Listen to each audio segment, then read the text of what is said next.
Been many years ago. I've never liked camping. I'm just not built for it. The dirt, the bugs, the uncomfortable nights in a sleeping bag that somehow always end up feeling like a rock by morning. Unfortunately, I've been camping more times than I can count, though never by choice.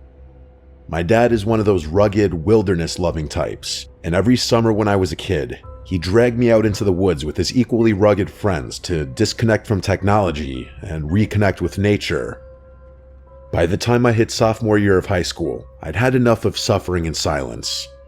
I finally convinced him to let me bring a friend along to make the whole thing a little more bearable. To my surprise, he agreed without much fuss. So I brought my friend Charles from school.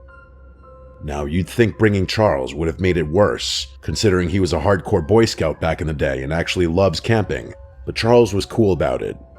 He teased me for hating it, but he wasn't one of those "you're not a real man if you don't love the outdoors" types. Plus, I figured if I had to suffer, at least I'd be suffering with someone who knew how to make a fire and pitch a tent without turning it into a full-blown disaster.